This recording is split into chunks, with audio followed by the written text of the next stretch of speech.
Estás escuchando Castellón Confidencial.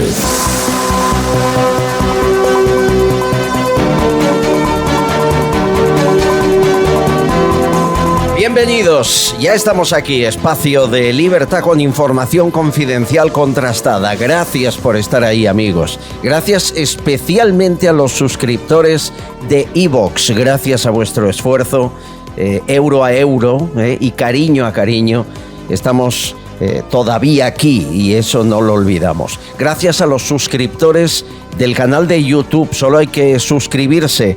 Ya estamos acercándonos a los primeros 1000 suscriptores en pocos meses. A los digitales que colaboran impulsando este podcast. Periodista Digital, El Cierre Digital, H50, El Catalán, Noticias y unos cuantos más. Hombre, y a mis amigos, a las 11 de la mañana y a las 8 de la tarde en Radio 4G Benidorm. A las 6 de la tarde cada día en Gran Vía Radio Barcelona y a la 1 en Radio Montaña Leonesa. Prometemos daros información y que en menos de 60 minutos tengáis las claves de lo que está pasando y nadie os cuenta. Castellón Confidencial. Durante la época del COVID, en el confinamiento, varios parlamentos en el mundo pactaron bajarse los sueldos sus diputados. Ocurrió en Uruguay, en Nueva Zelanda, en México, en Japón, en muchos lugares del mundo se cerraron parlamentos y por lo tanto se consideró que el sueldo se podía rebajar en según qué lugar, un 20, un 40%. Lógicamente no pagaban dietas ni viajes de desplazamiento porque sus señorías en los congresos o senados de esos países estaban en casa. Bien, en España se propuso y fíjense, todos de acuerdo en no hacerlo, todos. Cuando le preguntábamos a partidos como Podemos, hombre, pero ¿cómo dices que no? Decían, no, nosotros ya damos un porcentaje del sueldo para la caja de resistencia, ya con eso. La realidad es que a día de hoy España está batiendo el récord histórico de sueldos a cargo del Estado, sueldos públicos. Hemos ido aumentando los sueldos públicos un 10% cada año. 10 en el 2019, 2020 y 2021. De forma que a día de hoy, entre funcionarios, instituciones, gobierno, asesores, cargos, 150.000 millones al año. 150.000 millones al año. No solo no se ha reducido el número de cargos y de sueldos públicos, sino que aumenta un 10% al año. Durante el programa de hoy les contaremos varias historias. Una de ellas, siempre nos fijamos en que la coherencia intente ser la guía que nos marque el camino. En el caso de Irene Montero es complicado porque el Ministerio de Igualdad, les doy un titular ya, ha gastado el año pasado en sueldos, en honorarios solo de la ministra Montero y sus VIPs, los altos cargos, 850.000 euros. El sueldo más bajo es de 9.000 al mes. Les daremos la descripción de cada persona, lo que cobra. Y por cierto, no es Montero la que cobra más. También hay que decirlo, a cada uno lo suyo. Estás escuchando Castellón Confidencial. Pide Taxi, la mayor flota de taxis de España. La rapidez y calidad del servicio está garantizada. Sigues el trayecto del taxi que has pedido sobre el mapa hasta que llegue a recogerte. Infórmate en pidetaxi.es y descárgate su aplicación. Garantizan el precio máximo de tu trayecto y puedes pagar con su aplicación con total seguridad. Descárgate la aplicación de Pide Taxi. Castellón Confidencial. Sucesos. Lo que nos trae hoy Serafín Giraldo da que pensar. Joven de 19 años, investigado por la policía por hacer trampas al ajedrez y ganar a un campeón del mundo. ¿Cómo lo hizo? Con bolas chinas. Sí, lo que están pensando. Serafín Giraldo, inspector de policía, cuéntanos más. Hola. Hola, Albert. ha saltado a la palestra de los medios de comunicación cómo un menor de 19 años, utilizando perlas anales, ha conseguido vencer ni más ni menos que al campeón del mundo de ajedrez en un torneo. Se explica además en estos medios de comunicación cómo pueden realizarse, cómo pueden utilizarse este tipo de instrumentos, vamos a llamarlos así. Sencillamente emitiendo vibraciones, una persona desde el exterior ve la partida y emite vibraciones y indica las jugadas. Yo desde luego no acabo de comprender cómo puede indicar las jugadas con una perla metida pues, en el ano. Realmente es difícil de entender. Pero bien es cierto que no deja de ser un delito. No deja de ser un delito si evidentemente se prueba que este medio ha sido utilizado para realizar un fraude. El delito lo podíamos incardinar precisamente en eso, una forma de fraude, una forma de estafa para conseguir un premio haciendo trampa. También existen normas administrativas de ese gremio o de ese juego que impedirán, imagino, volver a jugar a la persona que realiza ese fraude. Penalmente lo único que podemos hablar es de un posible fraude. La investigación policial en caso de delito penal sí que se podría realizar. El problema es demostrar que efectivamente el método es bueno. Ese es realmente el problema. Suena un poco irónico, pero es así. Hay muchas formas de hacer trampa en los juegos y cuando haces trampa en la lotería o en cualquier juego establecido y cometes una estafa, sí que se tiene que investigar. Gracias, Serafín. El joven de 19 años es el que ha confesado el sistema, se llama Hans Niemann. Tenía una persona en el exterior con un ordenador, veía las jugadas, le marcaba también, le informaba de las jugadas cuando no las veía a través de pantallas el propio jugador. Y le marcaba con vibraciones qué movimiento tenía que hacer y con qué pieza. Bueno, ganó, ganó. Pero hay que decir también que el campeón del mundo que perdió se temió que había hecho trampa y fue el primero que levantó la liebre de que algo aquí no funciona. Hay otra historia, nos ocupamos más adelante, que hoy está dando la vuelta al país y la comentaremos con abogados en un momento. Hay un hombre que fue denunciado por violencia machista por su pareja, su mujer. Pero ha cambiado de género durante los meses que se produjo la denuncia y llegó a los juzgados. De manera que ahora no es un hombre, es una mujer. Bueno, pues eso ha provocado que la víctima, la mujer, quede sin protección, sin orden de alejamiento y ya no sea un caso de violencia machista de género, sino se vea como un caso de violencia doméstica. Hemos creado el Jardín del Mar, lugar perfecto para escaparte de la rutina. Experiencia con aroma a mar. Cocina vanguardista, innovamos plato a plato. Obligatorio probar las hamburiñas con mayonesa de pimentón o los chipirones encebollados y el espectacular cachopo de atún, único. Y para los más clásicos, un bocata de calamares con pan negro y mayonesa cítrica. Estamos en la Avenida de los Andes 48 de Madrid. Reserva en el 91 81 45 772 91 81 45 772. El Jardín del Mar, un oasis en pleno Madrid, los 365 días del año.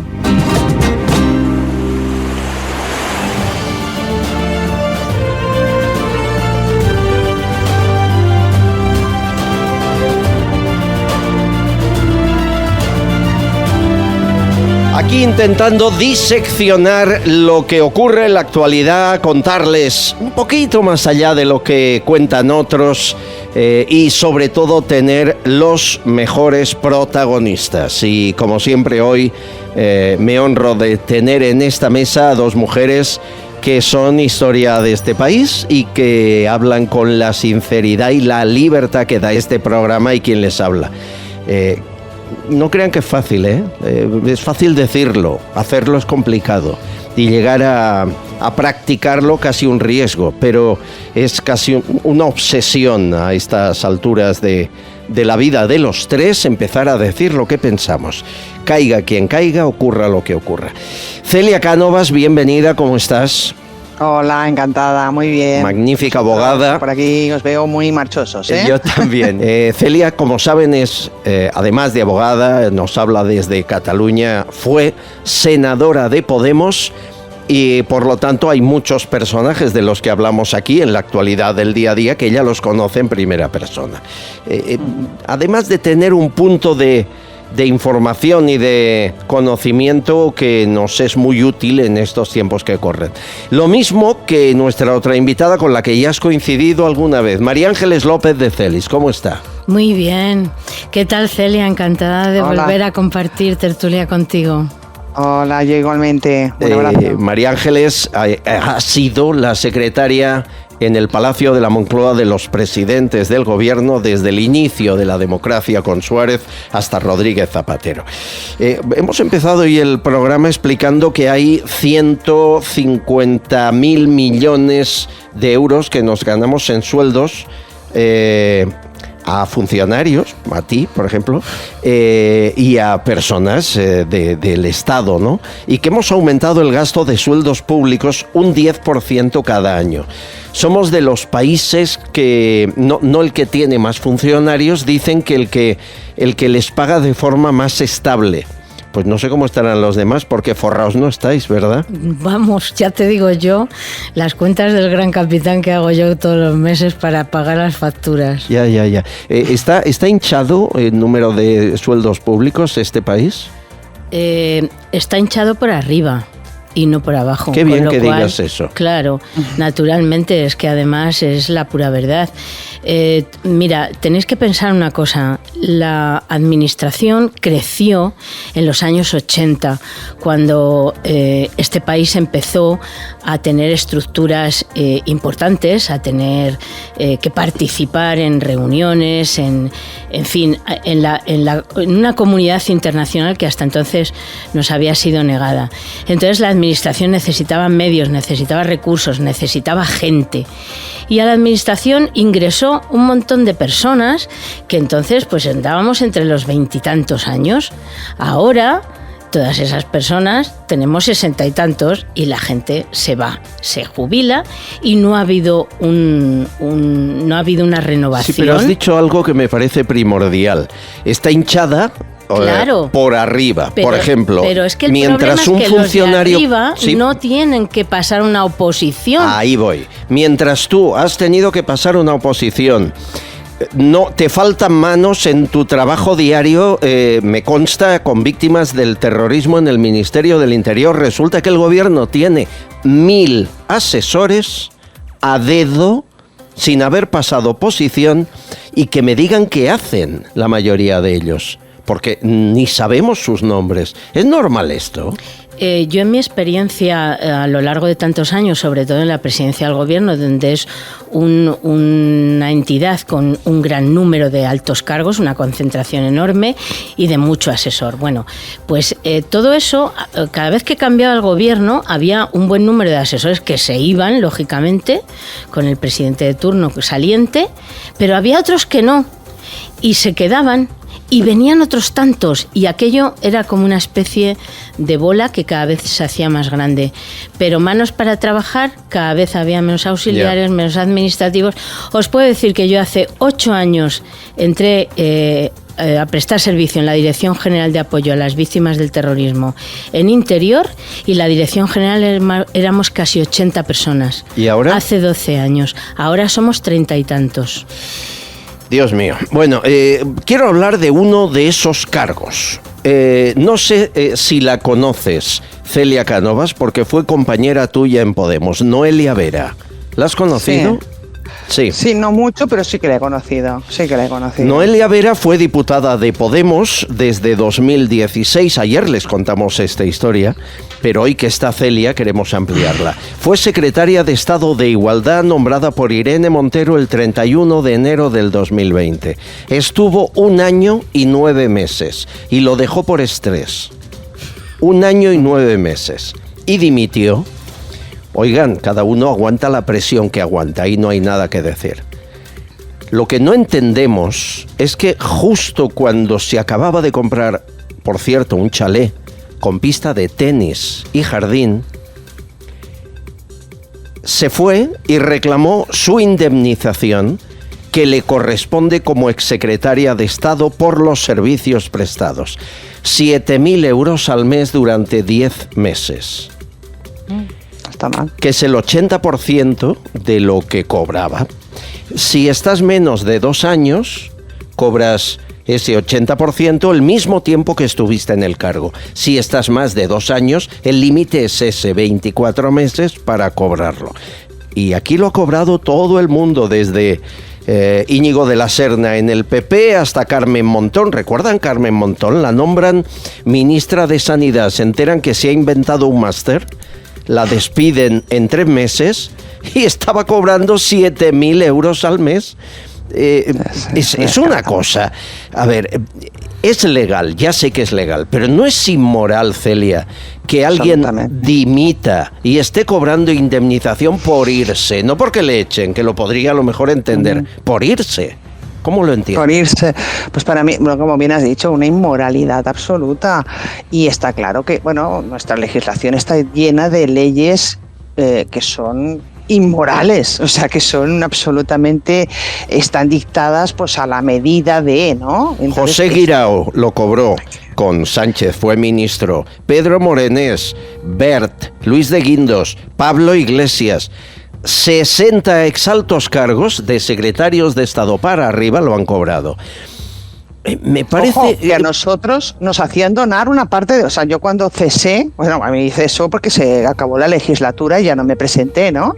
Y tampoco tenía derecho a una gran indemnización, pero tienes derecho, no me acuerdo, en mi caso eran como 2 mensualidades o algo así. Pues la mitad la tuve que donar. Por eso digo, es que increíble. Yo no sé lo que habrá donado esta gente, ¿no?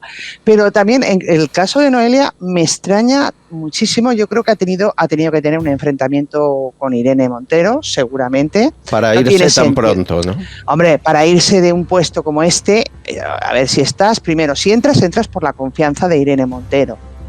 Bueno, estoy recibiendo muchos mensajes y quiero leer algunos de ellos. Susana, cuéntame. En este caso, por ejemplo, nos dicen, en el caso de Noelia, dice, salvo horrorosas y honrosas excepciones, no hay dirigente comunista al que no le encante el lujo desbordante y la exclusividad elitista.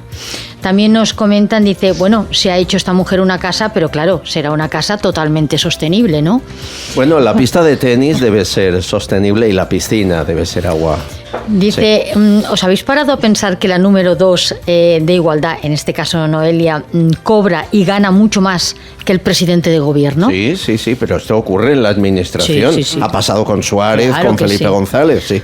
Que luego hay otros complementos, todo lo que quieran. Es que esas personas tienen otros fondos que les permiten vivir gratis, en muchas cosas. A ver, el terrenito en Tánger se lo regalaron a Felipe, ¿eh? No se lo regalan al funcionario que cobra más. No. Hay otras prebendas. Nos regalan pocas cosas. Exacto.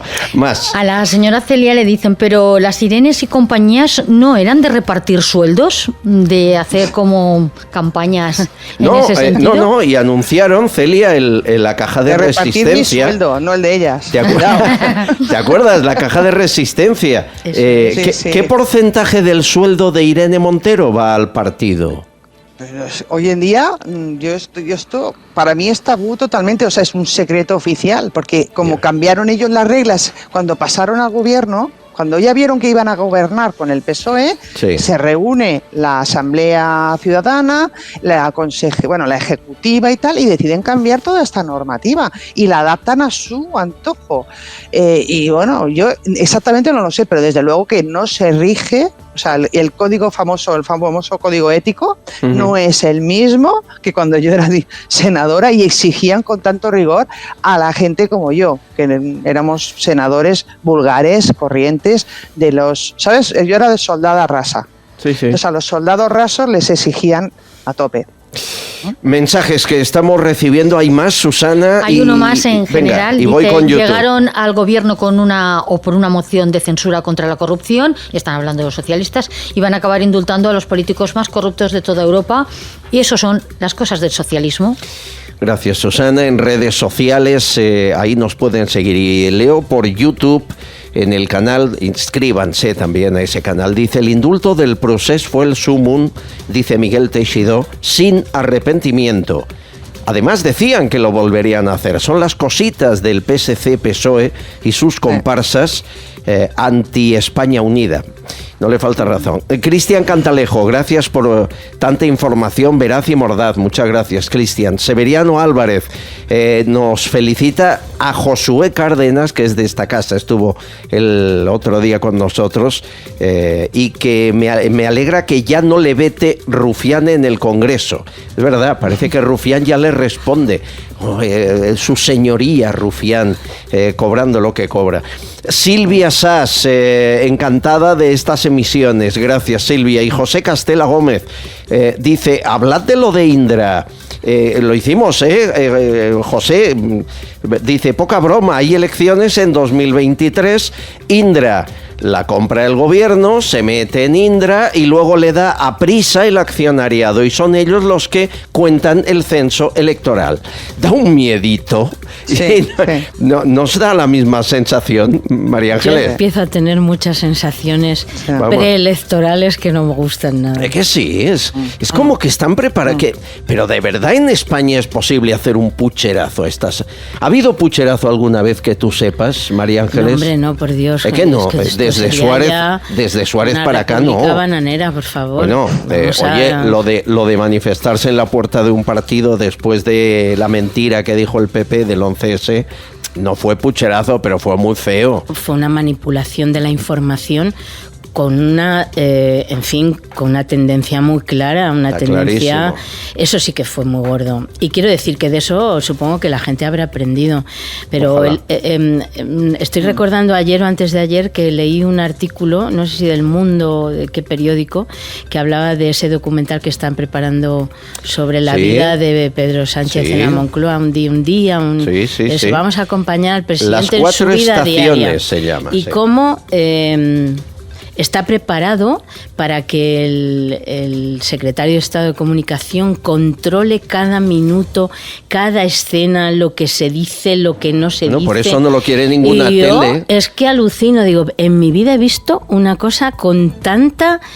manipulación, o sea, es que me parece, pero esto es una propaganda miserable, de verdad. Esta sensación de que que somos menos libres que nunca fuimos, tiene desde Vox a Podemos, Celia, la tiene todo el mundo de cualquier ideología. Total. Hay menos libertad que nunca. De verdad, nos están arrebatando. Estamos retrocediendo. Dime, Celia. No nos damos cuenta. Sí, pero ¿por qué callamos? ¿Por qué aguantamos? ¿Por qué bajamos la cabeza? Porque en la calle no veo yo manifestaciones de este tipo, de la pérdida de libertades civiles que había conseguido la sociedad, no un partido, la sociedad en general, ¿no? Tengo que decir que los partidos que desembarcaron en la vida política española después del bipartidismo para regenerar precisamente esa vida política, hoy por hoy se ha demostrado que ha sido un fiasco total. Feijóo ha hablado de la serie de Pedro Sánchez, ¿no lo has oído? No. Escucha. Mi propuesta es que el gobierno no sea noticia por sus series de televisión, ni por sus polémicas de reality show. ¿Pero para qué quieren una serie? Grábense, emítanla en directo y ya verá usted qué bien le va a ir. No me extraña. Y recuerden, no hay televisión que la compre por ahora, para no ser señalado. Y Televisión Española, que es lo que esperaban ellos, ha dicho que no puede porque sería demasiado pucherazo. Esto acabará con Rouras y ya está. Y mientras tanto, Rajoy es trending topic hoy. Rajoy, ¿te hubiera gustado ser secretaria suya o no? Sí, un señor muy tranquilo para trabajar y una persona... bastante con la cabeza amueblada. Otra cosa es que las ideologías coincidan o no, pero creo que es una persona coherente y honesta. Oye, ¿por qué es trending topic hoy Mariano Rajoy? Por esto que dijo. Señor Ábalos, cuando llegue la sentencia de los seres, ¿se van a poner usted una moción de censura a sí mismos? Cuando llegue la sentencia de los seres, ¿se van a poner una moción de censura a sí mismos? Recuerden que a él le echaron por la Gürtel, o aparentemente, o esa fue la excusa, llámenle ustedes como quieran, ¿no? ¿Cómo cambia el mundo? Bueno, y mientras tanto hay personajes que siempre están en todas las salsas. Uno de ellos, Maduro. Os tengo una de Maduro hoy para que disfrutéis las dos. Nicolás Maduro no le han invitado a los funerales de Isabel II. Y claro, en su aló presidente ha soltado una perla. Qué tristeza, ¿verdad? Me hubiera gustado ir a Londres. ¿Ah? A la vicepresidenta le hubiera gustado ir a Londres. ¿Ah? Casi londinense. ¿Ah? Había un programa de la televisión italiana ayer, la Cava, que aparecían los no invitados, donde aparecía una foto. Aparecían los talibanes, Corea del Norte, Maduro, Lukashenko, Putin, los no invitados. ¿Ah? Bueno, vale. No tienen límite para el ridículo esta gente de estas televisoras internacionales. Ay, señor. No se da cuenta, ¿verdad?, que está fuera del mundo este hombre. No se da cuenta que le han puesto precio a su cabeza la Agencia contra la Droga Americana y que es un narcoestado. Celia, es como si viviera en una nube este hombre. Está... bueno, ellos son dictadores, son gente que vive por encima de todo, del bien y del mal, como y Putin, vive bajo la igual. adulación. Sí, son gente que vive bajo la adulación de sus súbditos y ya está, y no fuera de la realidad completamente. Totalmente. Pero En su país le importa bien poco la pobreza que hay, ¿eh? Hay muchos. Y es tremendo. Celia, Sí. acabo de volver de un viaje a Irán y es toda una experiencia. También. ¿No? Allí estaba lleno, ¿no? Antes de ayer ha muerto una mujer porque una patrulla de esas del orden de la moralidad la pegó, la apaleó por llevar mal puesto el velo y ha muerto finalmente. De una paliza. Te puedo mandar, ha salido el sábado en los telediarios de Antena 3, salió y tengo los Twitter de horror, mucha gente que, horror, en fin, una cosa tremenda. Por eso digo que es que la mitad del mundo está mal y la otra mitad está peor, o sea que no sé. Oye, hablando de gente que no está bien, Alberto Garzón, déjenme, por favor. ¿Le conociste mucho o poco, Celia? Poco. Con él he tratado poco, la ¿No te verdad sea invitó a dicha. su boda, la famosa boda No, con no. marisco y cordero? No te invitó. Bueno. Lo que se ha mostrado siempre una persona muy humilde. Yo lo he visto en meetings, dijéramos, cuando tenía que hacer actos y tal, y bueno, siempre lo invitaban para hacer el abrazo ese que se hacen todos, ¿no? Al final de esto. En fin, imagen de eso, de honesto, buena persona, sencillo, humilde. Esto Bueno, Garzón, saben que en la tontería de Yolanda Díaz de topar precios, en ese rum que no ha llegado a nada porque el ministro de Agricultura ha dicho que no, ha ido un paso más allá y habla de qué debemos comer y qué no debemos comer. El problema es que cuando vemos la cesta de la compra que nos pone Garzón, nos sale carísimo y no podemos. Esta es uno de los titulares polémicos anunciados ayer por Garzón. Una dieta mediterránea pues centrada en las frutas, en las verduras, en productos frescos como el pescado y en unas cantidades muy reducidas pues de azúcares, de sal o incluso de carne roja. A ver, nadie le ha dicho que no es posible comprar nada fresco, que está por las nubes, el pescado fresco, la verdura fresca. Vamos, las hortalizas han doblado el precio.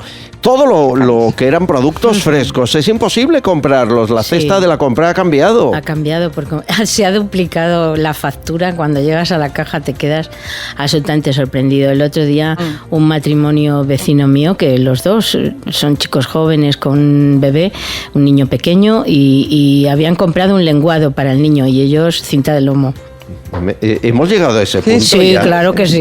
En Cataluña igual, ¿no, Celia? Sí. Yo veo a veces, mira, yo salgo a la compra igual que cualquier persona y ves a abuelos y no tan abuelos, a gente que está delante tuyo en la caja y que tiene que dejar cosas de lado porque no les llega para pagar la cuenta cuando les dicen el importe, ¿eh? Y dicen, bueno, pues mira, esto no me lo llevo. Y lo estamos viendo, ¿eh? Y cada vez se ve más. Y cada vez se ve gente revisando los contenedores. Cada vez más. Yo dejo ropa vieja y a los 5 minutos ya no queda nada, ¿eh? Sí. Cuidado. Hay algo que no comprendo y es el dinero que está acumulando el gobierno. No sabemos por qué o para qué, aunque nos tememos que lo querrá sacar en campaña electoral. Estamos hablando de más de 30.000 millones extra, debido a los impuestos, a la subida de precios, al IVA que tendrá este gobierno para todos, se supone. antes de fin de año, más de 30.000 millones. Bueno, por ejemplo, las ayudas al COVID de empresas, el 26% de esas ayudas han quedado desiertas sin asignar. En Canarias es quien más las ha aprovechado, en Andalucía quien menos. Y cuando preguntas cómo puede ser que te den ayudas del COVID y no las pidas, es que era tan difícil reclamarlas, había tanta burocracia, tanto papeleo, que era prácticamente imposible, como el cheque cultural de los jóvenes, ¿no? Que necesitas, ayer lo decíamos, la firma electrónica, el DNI electrónico, la cara electrónica, todo. Y todo para ir al cine, pues lo dejo correr, ¿no? Porque me he de pasar 2 días en el ordenador. Da mucha pena que la necesidad exista, pero luego el dinero no llegue. Tengo un consejo y luego hablamos de uno de los titulares del día que tiene que ver con un hombre que ha cambiado de sexo y ha eludido una denuncia por violencia de género. Pero antes, un bichi catalán, por favor, ya, ahora mismo. ¿Cómo lo quieres? ¿Con hielo y limón? Hielo y limón, ponle hielo a De Celis. ¿Había bichi catalán? ¿En la Moncloa había bichi catalán? Sí, claro que sí, hay bichi catalán. ¿Y algún presidente que sepas tú que tomaba? Sí, claro que sí. ¿Mezclado con el whisky o...? Bueno, hay algunos que son más bebedores y otros menos. Zapatero no... Zapatero no bebía nada. Nada. Pues debería. No entendía ni de vinos, ni entendía al pobre de nada. No, sí, ya se ve que no era entendía. toda una simpleza total. Ya, y el que entendía más de... Fíjate si no entendía, que empezó a poner en los almuerzos oficiales, para que no hubiera problemas entre los partidarios del Rioja y del Ribera del Duero, dijo, de Madrid, vinos de Madrid. Se acabó el problema. Se acabó la tontería. Bueno, una cosa buena. Oye, el más simple, Zapatero, ¿y el que entendía más de alcoholes? Probablemente la bodega mejor surtida que ha tenido Moncloa ha sido la de Aznar, sin duda alguna. Pero Felipe González era un hombre, además cocinaba muy bien, era un hombre que entendía mucho de cocina y de compra, y él le gustaba mucho todo el tema de los vinos, en fin, un hombre que bordaba el rabo de toro y hacía unos marmitacos que tremendos. ¿Los has probado? Además lo disfrutaba muchísimo, o sea, disfrutaba. Es que era un hombre muy rústico, a la vez que era un líder político de lo más carismático, ¿no? Yo os puedo decir que cuando llegó a Moncloa estuvo 1 año sin salir al jardín. ¿Cómo? 1 año entero sin pisar el jardín. Felipe Solo, González. Sí, sin descubrir lo que era el jardín. Y un domingo por la mañana le dio el punto y cogió a su hijo mayor, los dos con una azada, y plantaron un huerto que lo regalábamos a las residencias de ancianos, porque daba unas cosechas que era imposible lo que te cuento. Y él estaba feliz con su huerto, con sus bonsáis y con sus cositas. O sea, un hombre... Tuvo 12 años, ¿no? 14. 14, para hacer su casa, vamos. Sí, lo del huerto lo recuerdo como algo que a él le encantaba. ¿El único que cocinaba, Felipe?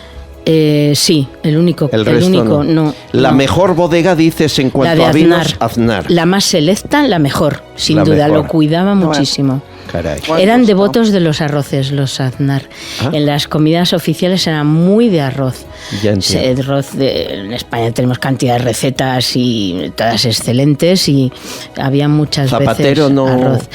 Zapatero era muy frugal, porque su señora tenía una especie de obsesión con el tema gastronómico y con la delgadez y con las calorías. ¿Ah, sí? Sí, una cosa obsesiva. Y entonces, bueno, así estaban los dos, como dos espaguetis. Sí. Y entonces, bueno, pues esa... Ahora, os puedo decir que la ensaladilla rusa, cada vez que al Zapatero venía una ensaladilla rusa, se le salían los ojos de las órbitas. O sea, le encantaba. No, me lo estás dejando claro. El hambre que le hizo pasar su mujer a Zapatero. Igual, y el hambre que pasaba la gente cuando iba a los almuerzos oficiales, que a las 6 de la tarde tenían que ir rápido a buscar unos bocadillos, porque allí todo el mundo sale con las cremas, las ensaladas y las verduras. Horrorosa. Pues imagínate. Qué pesada la mujer de Zapatero, Dios de mi vida. Con el tema de las... Era una tortura. Y luego las niñas, eran unas niñas con una tendencia a engordar, porque las dos eran unas... Y entonces la madre sufría... Las niñas, no comerse una pizza. Era una persecución. Yo recuerdo aquellos años con el tema de la cocina, como teníamos tanta relación el personal de cocina y de servicio con lo que éramos los funcionarios normales y corrientes, pues estábamos todo el día comentando este tipo de cosas y era una locura. Sonsoles Espinosa. Es verdad que toda la vida fue delgada y estilizada. Muy alta y muy estupenda. Tanta obsesión por las calorías, qué horror. Con las calorías y con el tema de la cocina. Me preguntan en redes, ¿qué pasó con el huerto de Felipe? ¿Quién se lo cargó? El huerto finalmente, igual que el jardín japonés, fue algo que desapareció. Sabéis que todos los... Pero no fue Aznar con una azada a destrozarlo. Bueno, lo del huerto se cubrió y se acabó. Pero lo del jardín japonés sí que sabéis que los 108 bonsáis que tenía... ¿Qué pasó con ellos? El presidente cuando salió de Moncloa, excepto 2 o 3 que eran algo muy personal, los donó al jardín botánico. Anda. Y estuvieron sin exhibirse hasta que Aznar dejó la presidencia del gobierno. Eso lo ha comentado Felipe González muchas veces, Aznar, como una broma, o sea, diciendo, yo sabía que nunca... Se llaman las terrazas del Laurel, donde están colocados, sí. Y entonces, bueno, pues él decía, yo sabía que hasta que el presidente Aznar no se fuera, mis bonsáis iban a estar a cubierto. O sea la venganza clarísimo. De Aznar. El hombre que susurraba los bonsáis. Tremendo. Bueno, un buen bichí catalán nos ha traído a hablar de estas cosas, 1000 anécdotas que conoce de Celis de Moncloa. En un minuto abrimos otro debate. Si te gusta el programa, suscríbete a nuestro canal de YouTube y todas nuestras redes sociales. Es totalmente gratuito y contigo creceremos más. Radioteléfono Taxi, ahora con precio máximo garantizado. Llámanos al 91-547-8200 o descarga Pide Taxi. Más información en rttm.es. Estás escuchando Castillón Confidencial.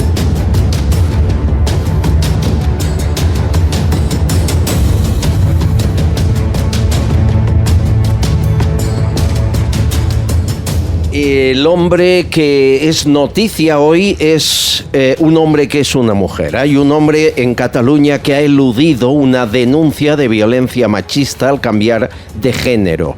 Nos temíamos que esto podía ocurrir.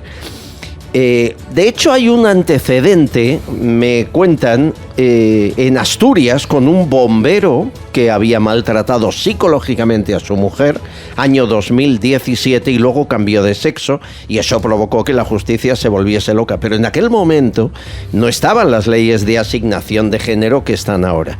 El caso que nos ocupa y que está dando la vuelta a España hoy es una mujer maltratada físicamente, golpeada y agredida varias veces, y que ha quedado sin protección, sin orden de alejamiento, porque lo que denunció no se considera violencia machista, porque el que era su pareja, el hombre, ha cambiado de sexo y por tanto es violencia doméstica.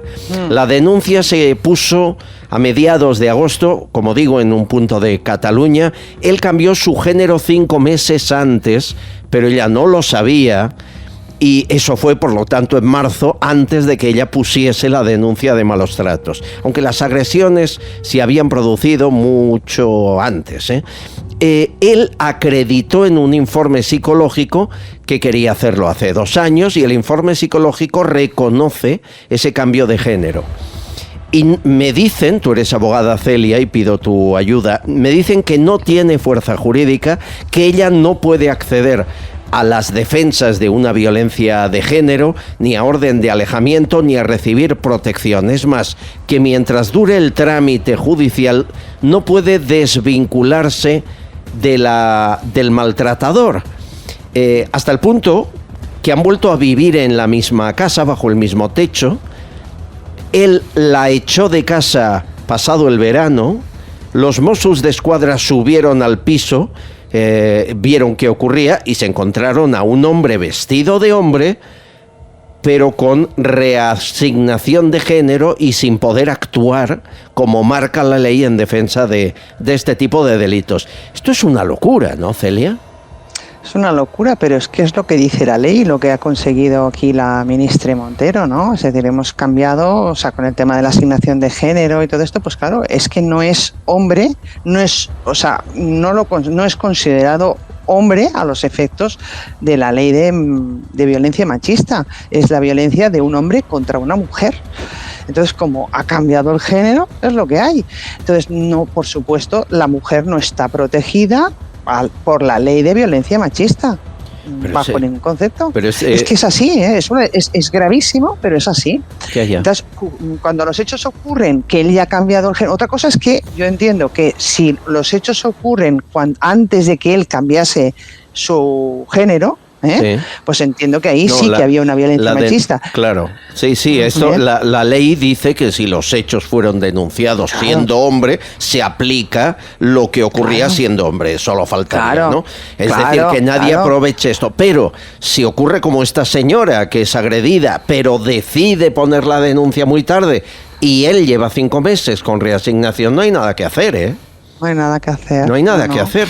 Quieren llegar hasta a tribunales superiores, incluso a Estrasburgo, que eso, Celia, igual son 10 años, ¿no? Es una locura. O sea, de todas formas, cuando se tramitó este proyecto de ley, ya se comentaba estos agujeros que iban a traer estas consecuencias, ¿no? Pues artículos que no contribuyen en absoluto realmente a la protección de la mujer. Y entonces, pues esto es el primer caso, pero no va a ser el único. Esperemos que no haya muchos más, pero vamos, en cualquier caso, yo tengo compañeras mías en el Ministerio del Interior que han trabajado muchos años en comisarías, en DNIs, y no sabéis la cantidad de gente que va y viene para cambiarse la identidad en el DNI. O sea, no sabéis la cantidad de gente. ¿Está ocurriendo? Vamos, que sí está ocurriendo, pero de eso hace mucho tiempo. Y bueno, algunos ya son conocidos. O sea, de esos que vienen, se cambian y a los 6 meses quieren volver a cambiar otra vez. O sea, y ya los compañeros los conocen. O sea, estamos ahí, ¿eh? Ojo, las leyes hay que cuidarlas muchísimo. Pero me planteo, espero que no sea este el caso, Celia, pero si una mujer, la que sea, pierde la vida por alguien que le ha ocurrido esto y la mujer no ha recibido toda la protección necesaria, que caiga sobre la conciencia de quien hace leyes como caramelos, ¿eh? Sí, está clarísimo. ¿No? O sea, esta ley y muchas otras, yo he sido testigo y lo soy continuamente en mi trabajo, ¿no? Cuando aplicas la ley, pues te encuentras de vacíos legislativos, o simplemente dobles interpretaciones. ¿Por qué? Porque se pacta así entre los partidos políticos, cuidado, que no es casual que se redacte de una manera un artículo, o se deje en el aire cierta cuestión. Es porque no se ha conseguido un consenso o un acuerdo entre partidos para redactarlo de una manera que quede absolutamente previsto y cerrado una determinada situación. Pero aquí hay errores, Aquí alguien... Y errores de bulto que, ojo, aquí pasa, es que una ley pasa por muchos filtros, muchos. Parece mentira que con tantos filtros, lleguemos a estas cosas. Y yo creo que además los políticos, que son los últimos que aprueban las leyes, después de haber pasado por la parte técnica, ¿vale? Han pasado técnicos, han pasado los técnicos parlamentarios, el Consejo de Estado, es decir, todos los organismos que tienen que pasar para antes de poner en marcha una ley. Sí. Cuando llegan al Congreso y Senado, ahí es cuando nos peleamos. Nos peleábamos en mi caso por reducir que si esta frase me gusta, esta no. O sea, tocábamos ideológicamente una ley. ¿Vale? Y entonces cuando empezamos a mezclar ideologías y queremos al final sacar adelante esa ley porque hemos llegado a un acuerdo con tal partido y tal partido para que esa ley se apruebe, pues se tiene que ceder y es como un contrato. Cuando tú pactas un contrato, llegas a un pacto, pues muchas veces redactas cláusulas que no son de tu agrado, ¿no? Pero las tienes que pactar porque si no, no se firma el contrato. Pues esto es lo mismo. El problema es que las leyes aquí afectan a la vida de las personas. Ese es el problema. Bueno, les decía, y ayer hablamos de ello, que Mónica Oltra al fin se sentó ante un juez, 7 horas estuvo declarando y se ha filtrado alguna de las cosas que dijo esta mujer y en algunas se quedó muda. Para empezar, volcó toda la responsabilidad en los funcionarios. Hay que tener valor para echar la culpa al que no decide, ¿no?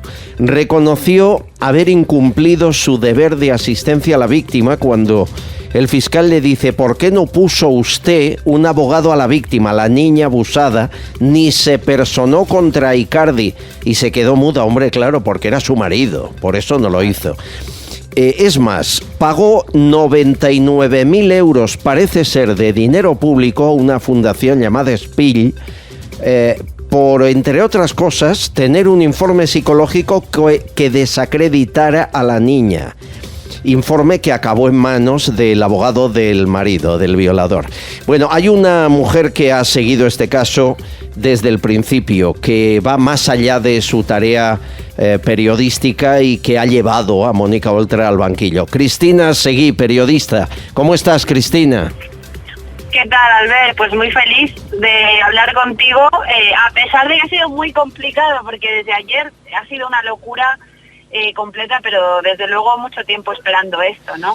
Bueno, aquel que diga que un periodista tiene que ser objetivo ante hechos tan deleznables como este, pues desde luego para mí no es periodista, ¿no?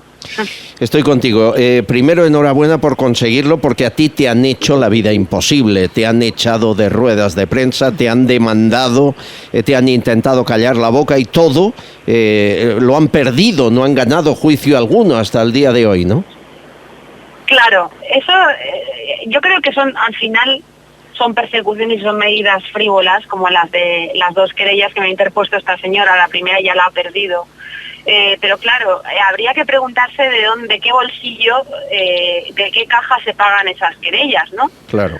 Porque esta señora a día de hoy sigue teniendo escolta, sigue teniendo jefe de prensa, una señora que no ostenta ningún cargo público y que desde luego es muy consciente de que esas campañas que se montan contra las personas, que no estamos en política, que no estamos en ningún partido político, nos presentamos a las elecciones, pues al final tú tienes una huella digital, ¿no? Cuando buscan Cristina Seguí en Google, y esta gente ha financiado a 3 medios de comunicación marginales para decir que tú tienes una denuncia que ha admitido un juzgado, porque yo ayer fui trending topic todo el día, porque un colgado, un periodista del régimen de esta señora, se ha inventado una serie de barbaridades y dice que un juzgado le ha admitido a trámite una denuncia contra mí, lo cual es absolutamente falso. Bueno, un tío que yo no me he cruzado jamás. Aunque fuese él, ¿no? así, no podemos comparar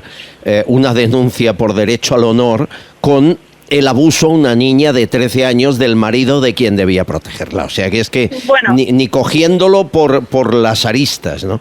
No, ni siquiera es una denuncia por derecho al honor. Es un tipo que no me conoce, ni me ha llamado, ni sabe nada de nada, que vive del dinero público y que ha dicho cosas tan locas como que yo he financiado, no, chantajeado y pagado a la víctima para que denunciara a Oltra, cuando esta chica jamás ha denunciado a Mónica Oltra, jamás, nunca. Su abogado nunca ha querellado a Mónica Oltra, ha querellado a 5 altos cargos. Sí, sí. Y es totalmente absurdo, ¿no? Entonces, claro, ellos saben que es falso, ellos saben que vas a ir a juicio, vas a hacer el ridículo, pero eso ya queda en tu huella digital, ¿no? Cuando metes Google, Cristina Seguí, y sale eso en primer lugar, ¿no? Cristina, Mónica Oltra, yo espero que no quede archivado el caso porque es tan escandaloso y ha costado tanto llevarla a tribunales y sentarla ante un juez que se ha de aprovechar. Pero cada vez que te escucho me asusta lo que me dices, porque dices que hay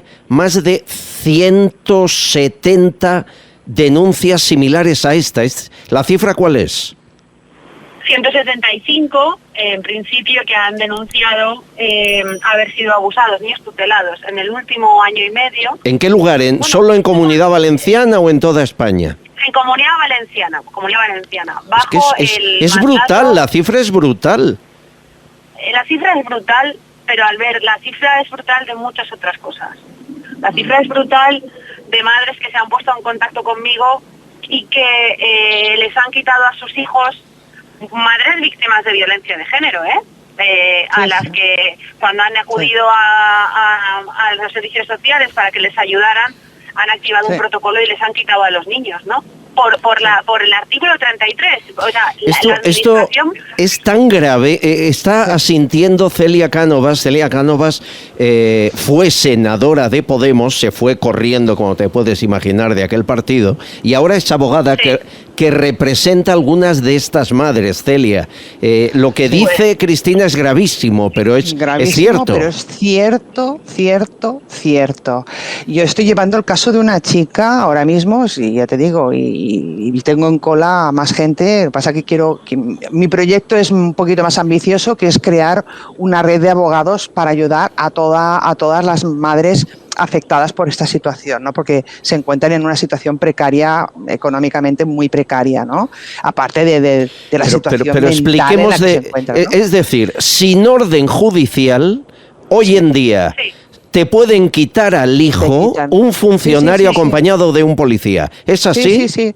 Es así. Es así, Cristina. Está previsto en todas las legislaciones autonómicas. En todas. Y dirán ustedes, ¿qué interés tiene la tutela del menor?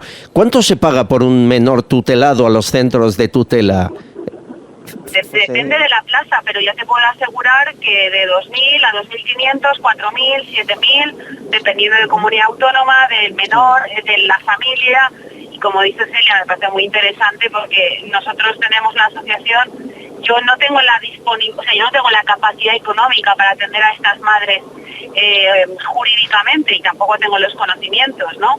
Claro. Pero lo que Celia te puede decir es que encima el perfil de niño tutelado hace que sus hijos y los hijos de sus hijos vayan a ser niños tutelados en el futuro. O sea, el sistema está diseñado de tal manera que están condenados a ser el caladero de estos gobiernos o de estas asociaciones o de este tipo de situaciones.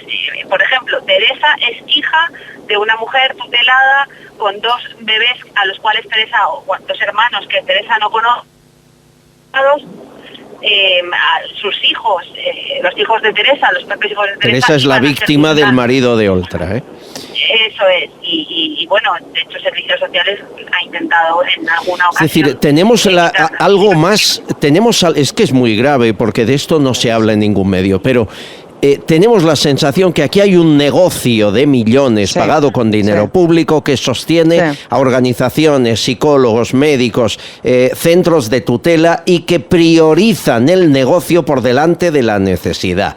Y es gravísimo porque estamos hablando de menores y cuando un periodista, y lo hemos hecho, va a pedir información, te dicen que no porque son menores. Y se acabó, y no te dan información ninguna. Y ningún partido político, yo es lo que quiero decir en voz alta, ni Podemos, ni ningún otro partido de izquierdas, ni de derechas, ha querido mover esta ley. Esta ley tiene que cambiar, porque es gravísimo que se actúe con total impunidad y durante a lo mejor 2 años tranquilamente sin ningún tipo de control judicial. Y muchas veces cuando la familia quiere recuperar a estos hijos, primero que no tienen los medios económicos para contratar un abogado que sepa o que le pueda ayudar de verdad. Pero cuando quiere hacerlo, estos niños están adoptados por otras familias. Claro. Han perdido a sus hijos o bien están totalmente descarriados y ya están fuera de su familia. Tú ahora reintegra a esa persona en tu entorno otra vez. Cristina, dime. Es muy complicado, dime.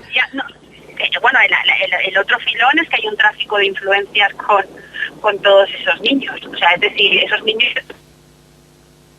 son adjudicados a amigos y a conocidos de las... Dios mío.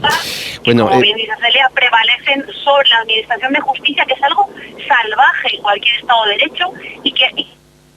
convencida, la gente formada de este país no tiene ni idea de que esto existe hasta que de una manera u otra le toca vivirlo directamente. Esto es así. Esto es un drama, señores. El dato que daba Cristina Seguí es brutal. 175 niños tutelados han presentado denuncia por abusos solo en la Comunidad Valenciana. Y yo con eso, bueno, la cara que ha puesto María Ángeles López de Celis cuando lo ha oído, ¿no?